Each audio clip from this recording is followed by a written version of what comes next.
मेरे प्यारे बच्चों, सुप्रभात। मैं पवन सर आप सभी को वर्ग सप्तम के हिंदी पाठ पुस्तक के प्रथम पाठ हम पक्षी उन्मुक्त गगन पढ़ाने जा रहा हूँ, जिसके रचनाकार हैं श्री सीमंगल सिंह सुमन। तो बच्चों, सबसे पहले हम लोग जान ले थोड़ा सा सीमंगल सिंह सुमन जी के बारे में।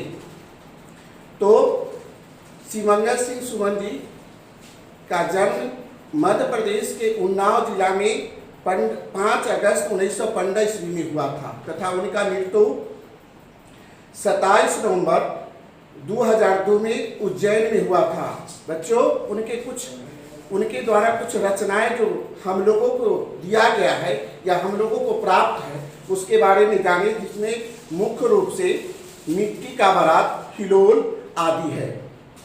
बच्चों, उन्हें हमारे देश के केंद्र सरकार के द्वारा उन्हें समय समय पर कई पुरस्कारों से नवाजा भी गया है, जिसमें पद्मश्री, पद्म भूषण और साहित्य अकादमी पुरस्कार दिया गया है। एक था कवि परिचय।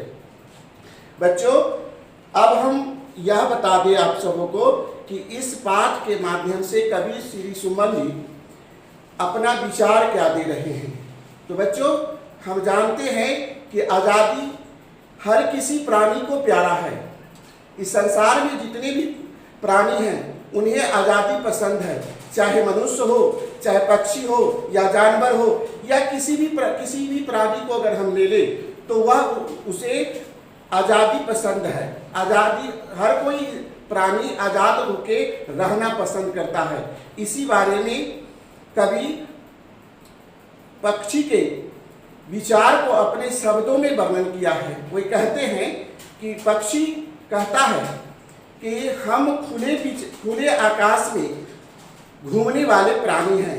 यदि आप हमें किसी सोने के पिंजरे में भी बंद कर दोगे तो वह हमारे लिए सुख का समय नहीं होगा, अच्छा बात नहीं होगा, क्योंकि हम खुले आकाश में घूमने वाले हैं।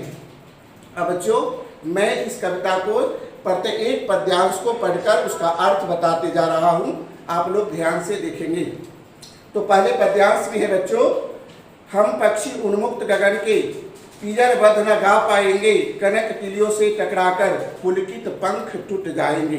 बच्चों, पक्षी कहता है हम आपसे कि हम खुले आसमान में विचरण करने वाला प्राणी हैं। यदि आप हमें पिंजरा में बंद कर देते हैं तो मैं अपना स्वाभाविक गुण को खो दूंगा।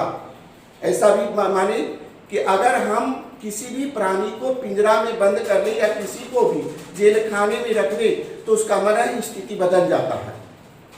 उसके बाद पक्षी कहता है कनक तिलियों से टकराकर पुलकित पंख टूट जाएंगे।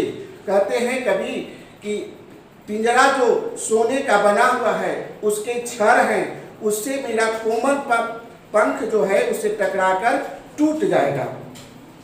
फिर अगले पद्यांश में बच्चों, हम बहता जल पीने वाले मर जाएंगे भूखे प्यासे, कहीं भली है कटुक निभोरी कनक कटोरी की मैदासे। बच्चों, अब देखिए, पक्षी इस पद्यांश में कहता है कि हम ऐसे प्राणी हैं जो चलते हुए नदी का पानी पीने वाले हैं। यानी हम उड़ के कहीं से भी किसी भी नदी में जाके पानी पी लेते हैं। और यदि आप हमें पकड़कर पिंजरा में बंद कर लेते हैं या हमें बंधन में रख लेते हैं तो मेरा जो है वह स्वाभाविक गुण खत्म हो जाता है और हम इसे पसंद नहीं करते हैं। और इससे क्या होगा कि हम खुले आसमान में नहीं घूम पाएंगे और मेरा जो है हम भूखे प्यासे बढ़ जाएंगे। अगर आप हमें स्वतंत्र छोड़ देते हैं या स्वतंत्र रहते हैं, भले इसमें हमें खाने के लिए कुछ मिले नहीं, अगर खाने के रूप में भले ही नीम के दाने मिले, नीम के फल मिले, वह मंजूर है, लेकिन सोने के पिंजरे में सुंदर पकवान हमें पसंद नहीं है।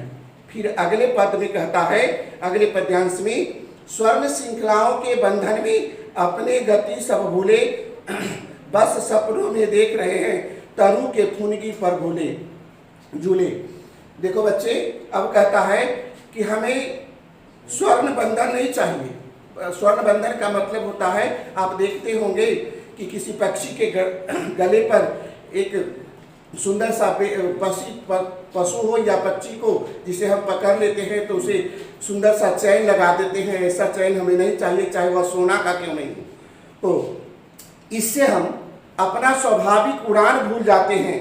हमें अपना स्वाभाविक गुण जो हो जाता है वह हम उसे खो देते हैं, और केवल उस पिंजरे में रहकर मैं अपने सपना में ही देखता हूं कि हम खुले आकाश में घूम रहे हैं और किसी पेड़ के सबसे ऊपर के भाग को पकड़ के चोंच में दबा के झूल रहे हैं।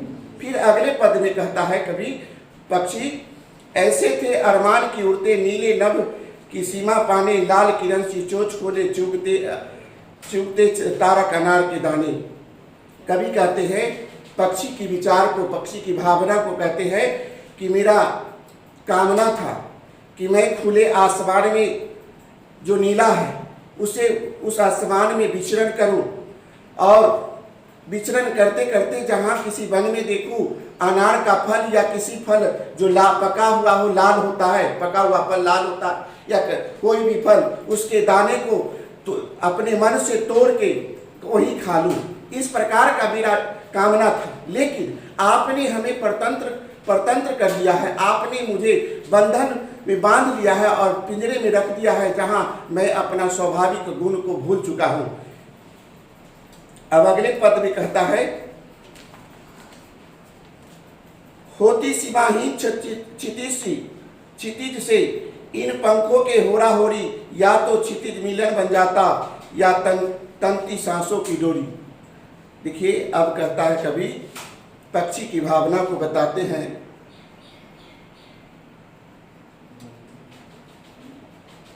कि सीमाहीन क्षितिज शब्द का अर्थ होता है बच्चों, जहां पर आसमान और धरती मिलता हुआ प्रतीत हो। देखो, एक पक्षी की क्या कामना होता है स्वतंत्रता के प्रति, और स्वतंत्रता के लिए एक पक्षी कितना अपना स्वाभाविक गुण को खोता है और क्या स्वभाव रखता है, उसके मन में क्या कामना आता है। इस पद्यांश से हमें मिलता है कि हमारे मन में यह इच्छा थी कि हम इस खुले हुए आसमान में इतने दूर तक उड़ते चले जाते जहां ऐसा प्रतीत होता कि जहां आसमान और धरती एक साथ एक जगह पर मिल रहा हो। इसके लिए अगर ऐसा करने में हमारी सांसें भी टूट जाती तो यह हमें पसंद है, लेकिन आपके द्वारा दिया हुआ बंधन हमें पसंद नहीं है, अर्थात स्वतंत्रता हमें पसंद नहीं है। दूसरी अगले पद में कहते हैं, नीर न दो चाहे टहनी का, आश्रय छीन भीन कर डालो, लेकिन पंख दिए हैं तो आकुल उड़ान में बिगड़ न डालो।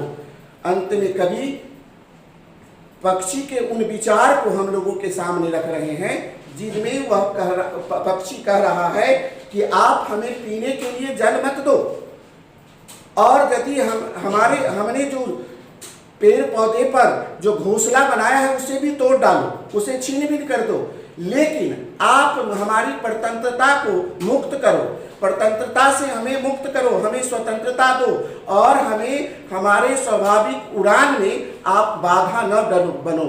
बच्चों, यह थे इस पाठ के अर्थ। फिर आगे बाद में अगले वीडियो में देखेंगे आप लोग। धन्यवाद।